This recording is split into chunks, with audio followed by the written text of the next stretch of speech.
তোমরা তো রথের মেলা দেখেছো, কিন্তু এরকম রথের মেলা হয়তো তোমরা এর আগে কখনো দেখোনি। তো আমাদের এখানে ছিল রথের মেলা, আমরা চলে এসেছিলাম রথের মেলাতে। আর এখানে দেখছিলাম সং, যেখানে আমাদের ছিল ইন্ডিয়ান আর্মি, আর এখানে মা কালী ছিল। তারপরে আমরা চলে গেলাম এগরোল খেতে। আর সত্যি বলতে এগরোলটা হচ্ছে আমাদের ইমোশন। আর মেলায় গিয়ে যদি এগরোল না খায়, সত্যি বলতে মেলাটা পুরো ব্যর্থ হয়ে যায়। তারপরে আমরা এগরোল নিয়েছিলাম, আর এগরোল যারা বানা ছিল সেটা আমাদের নিজেদেরই পাড়ার লোক ছিল। তো ওই দিক দিয়ে একটা ডিসকাউন্ট পেয়ে গেলাম যখন আমি ফার্স্ট বাইকটা দিয়ে এগরোলে। সত্যি বলতে খুব অসাধারণ খেতে ছিল। তো আর এদিকে আমার বন্ধুরা খাচ্ছিল, ওরাও বলছে খুব ভালো খেতে। তারপরে আমরা নিলাম কটা জিলাপি আর নিলাম কটা বাদাম খেতে। আমরা এখন দেখবো বাজি ফাটানো। তো বাজি ফাটানো চলে এসেছিলাম, আর বাজিগুলো ফাটা ছিল একটা খোলা একটা মাঠের মধ্যে।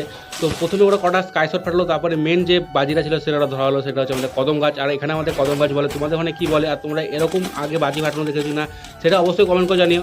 আমরা সবার শুধু কালী পুজোতেই বাজি ফোটাই, কিন্তু আমাদের এখানে সব কটা উৎসবে এরকম একটা বাজির একটা ব্যবস্থা করে থাকে। আর আমি এখন এই বাজি ফাটানো দেখি, আর তোমরা এরকম মিনি ব্লগ দেখা, তুমি সাবস্ক্রাইব করে নাও।